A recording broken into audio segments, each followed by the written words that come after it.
Something is burning inside Russia right now, and the Kremlin doesn't want you to know how bad it really is. In the span of just 4 days, a country that Russia has been trying to destroy for over 4 years just reached deep inside Russian territory and set some of its most critical infrastructure on fire. Not once, not twice, 3 times in a row.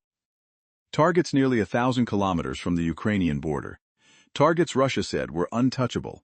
And when the smoke cleared, when the satellite images went public, when the social media posts flooded in from local witnesses on the ground, Russia's response wasn't accountability. It wasn't silence. It was one of the most embarrassing things a military superpower has ever said on the world stage. They said Ukraine cheated. But the truth of what actually happened here is far more extraordinary than that, and it has consequences that go way beyond burning oil tanks and thick black smoke rising over the Baltic Sea. This is a story about power, about myth, about one country systematically dismantling the idea that another country is invincible. And it's still unfolding right now. Let's go back to where it all began. March 23, 2026, the middle of the night, the Leningrad region of Russia, hundreds of miles from any active front line. This is the northwestern corner of the country, not far from St. Petersburg, sitting right on the edge of the Baltic Sea, close to the Finnish border. Here, at the port of Primorsk, one of Russia's most critical energy arteries meets the sea. Primorsk is not just any port. It is the crown jewel of Russia's Baltic oil export system. It handles over 1 million barrels of crude oil every single day. It is the endpoint of an entire Baltic pipeline network, and at any given moment, it is holding enormous quantities of oil inside 18 massive storage tanks, each capable of holding up to 50,000 tons of fuel. This is where Russia's money comes from. Every tanker that leaves Primorsk carries with it the financial oxygen that keeps the Kremlin's war machine breathing. And on the night of March 23rd, Ukrainian drones found it. Local residents reported explosions tearing through the darkness. Regional Governor Alexander Drozdenko was forced to confirm that a fuel storage tank had been struck and set ablaze. But the real damage only became clear in the days that followed when satellite imagery revealed what Russian officials had desperately tried to downplay. It wasn't one storage tank. It was at least 8. Fire had spread across the site. Firefighting crews battled for days to bring it under control. Images and videos from the scene showed walls of flame licking the air, thick columns of black smoke rising hundreds of meters into the sky over the Baltic coast. And here is where it gets extraordinary. To reach Primorsk, those drones had traveled hundreds and hundreds of miles through Russian airspace. Russian air defenses reportedly intercepted more than 70 Ukrainian drones that same night. More than 70, and still, enough of them broke through, enough slipped past the radar systems. Enough made it all the way to one of Russia's most strategically important pieces of infrastructure. Ukraine had just done something Russia said couldn't be done.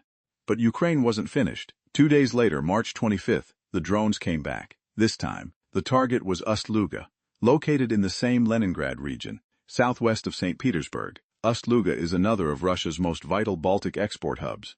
It processes around 700,000 barrels of oil every single day. It also handles massive volumes of liquefied natural gas and liquefied petroleum gas for Novatek, Russia's second-largest LNG producer, coal, grains, fertilizers. This port is a critical node in Russia's entire economic lifeline.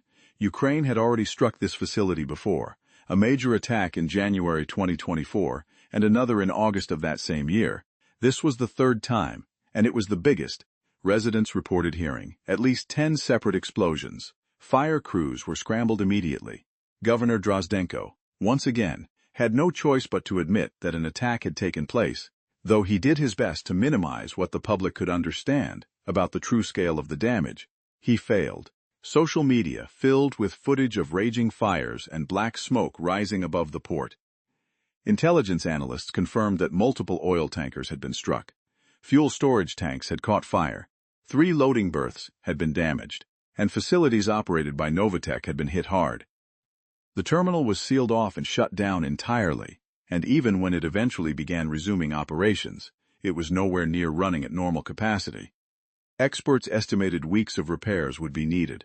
In a port handling 700,000 barrels a day, every single hour offline costs fortunes. Ukraine had now struck 2 major Baltic oil ports in 72 hours. Both attacks succeeded, Both traveled hundreds of miles through Russian airspace, and the next night, they did it again, March 26th. The target, the Kirishi Petroleum Organic Synthesis Refinery, known as Kinef, located in the Kirishi district of the Leningrad region, hundreds of miles from the Ukrainian border. This refinery is the second largest in Russia by processing capacity, handling up to 20 million tons of oil per year. In 2024 alone, it accounted for nearly 7% of Russia's total oil refining volume, processing around 350,000 barrels every single day. It's a critical source of fuel and petrochemicals. And it had already been hit by Ukraine back in October 2025, forcing a shutdown of its main processing unit. Now it was burning again. More than 20 Ukrainian drones successfully reached the area. Crude oil processing units and 2 storage tanks were engulfed in flames. Drozdenko, the regional governor, who had now been forced to confirm 3 separate devastating strikes in 4 days, once again acknowledged damage to an industrial zone in Kirishi without daring to name the refinery directly. But the footage from the ground told the whole story. The refinery was on fire, again. 3 strikes, 3 successes. Nearly 1,000 kilometers from Ukraine's border. And then came the moment that changed the story from remarkable to historic. Russia opened its mouth. Official Russian sources began circulating claims that Ukraine couldn't possibly have done this alone. They insisted that Ukrainian drones couldn't have traveled that far through Russian airspace without being detected and destroyed. So they offered an alternative explanation. They claimed the drones had flown west first, out of Ukraine and into Poland, north through Lithuania, across Latvia and Estonia, along the edge of the Gulf of Finland, and then east towards St. Petersburg. In other words, they claimed Ukraine had used NATO airspace, that Poland and the 3 Baltic states, Lithuania, Latvia, and Estonia, had allowed Ukrainian attack drones to fly through their territory to strike Russian infrastructure.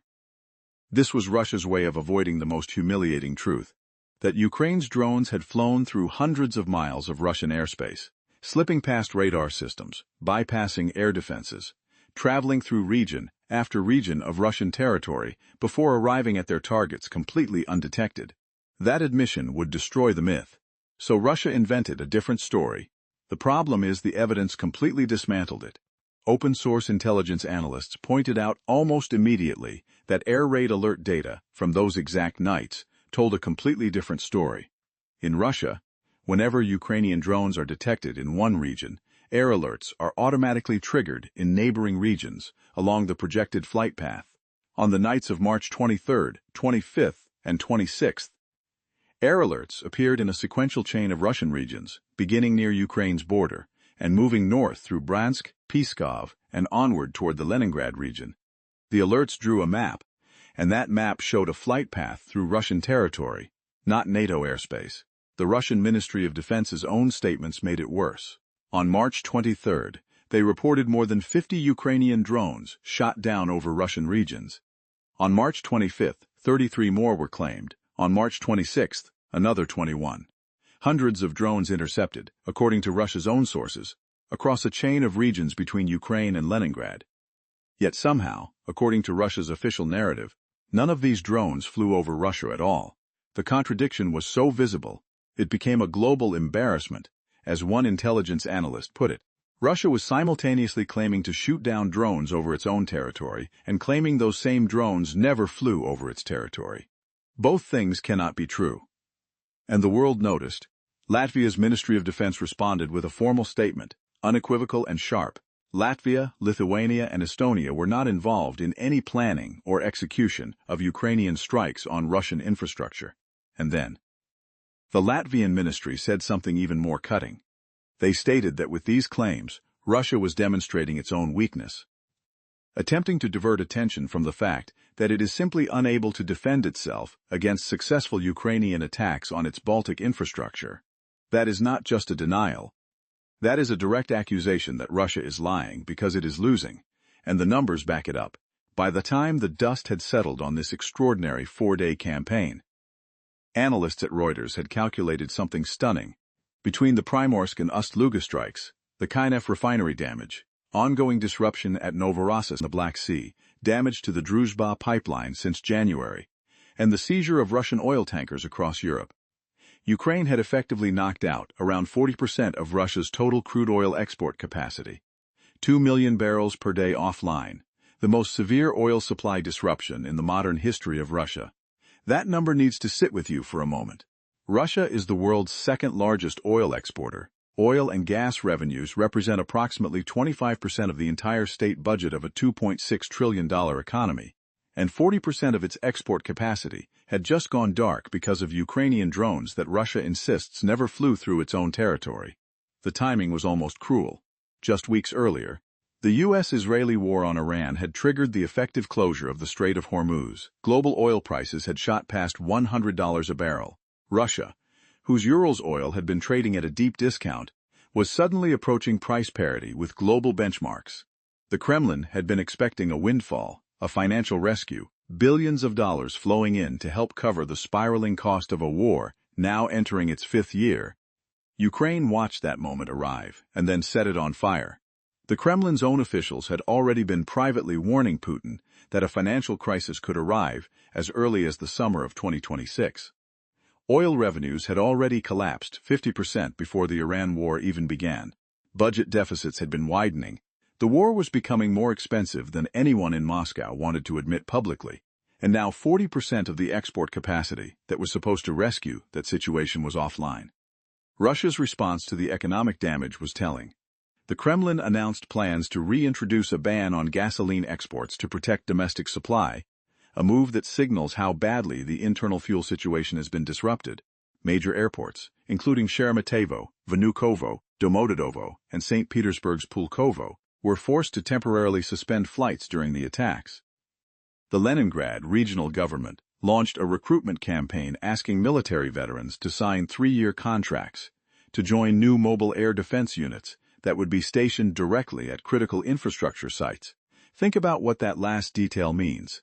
Russia is now recruiting veterans to manually guard individual oil ports and refineries, because its existing air defense network, supposedly among the most advanced on the planet, has been proven incapable of stopping Ukrainian drones from reaching targets nearly 1,000 kilometers inside Russian territory.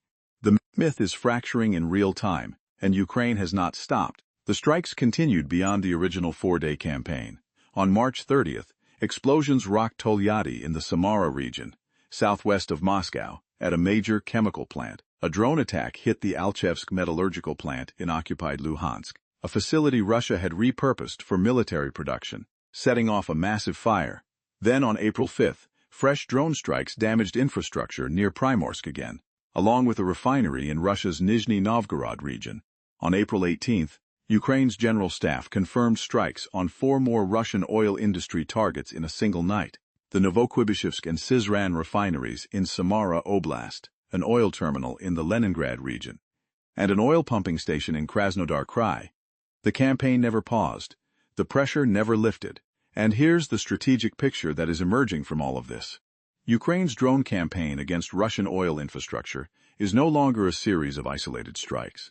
It is a systematic, methodical economic war, one aimed at a very specific and very rational objective, making this conflict financially impossible for Russia to continue.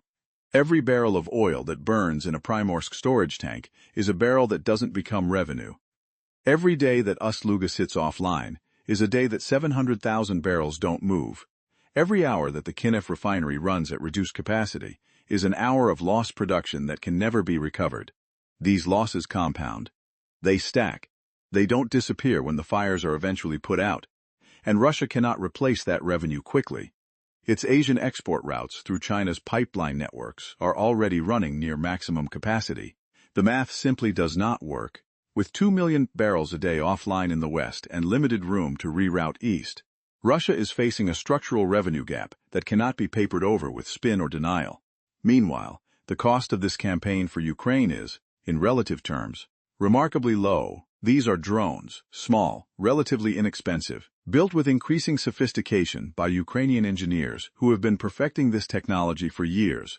Against them, Russia is scrambling, recruiting veterans, building new air defense units, spending enormous sums to protect static infrastructure spread across vast distances.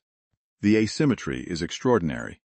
Ukraine is fighting one of the largest military forces on Earth with a fraction of the resources and it is winning the economic war. What Russia's accusations of cheating actually reveal is not strategy, it is desperation. When a country's only response to a military success by its opponent is to blame NATO nations without a shred of credible evidence, when its own defense ministry's statements contradict its own narrative, when it has to recruit veterans to guard fuel tanks by hand because its advanced air defense systems cannot do the job, something fundamental has shifted. Russia has spent years projecting the image of an invincible military power, impenetrable airspace, unassailable infrastructure, an army so vast and so powerful that no smaller nation could ever dream of taking the fight to its homeland. Ukraine has systematically destroyed that image, strike by strike, port by port, refinery by refinery, and the world is watching something deeply important unfold. This is not just a story about oil ports burning on the Baltic Sea. This is a story about what is actually possible, about a country that was given almost no chance of survival 4 years ago, that has been outgunned and outmanned at every stage, choosing not to simply endure, but to reach deep into the heart of its enemy and force it to confront the consequences of its own aggression. The Kremlin wanted a quick war, a fast collapse, a broken nation it could rebuild in its own image. Instead, it got this: an opponent that grows more capable and more precise and more relentless with every passing month. An opponent that just knocked out 40% of its oil export capacity in the span of a week. And now Russia has a choice: keep bleeding, keep watching its infrastructure burn, keep watching its revenue evaporate, keep watching the myth of its military invincibility crumble in front of a global audience, or find a way out. Because Ukraine has made one thing absolutely clear with these strikes: it is not going to stop. It is not going to slow down. And it is not going to let Russia profit from the very same oil revenues that fund the bombs falling on Ukrainian cities. Every day this war continues, Ukraine will find new ways to make it cost Russia more. That is the message written in black smoke above the Baltic Sea. That is the message in every drone that slipped past every radar and reached every target. Russia called it cheating. The rest of the world calls it something else entirely. They call it winning.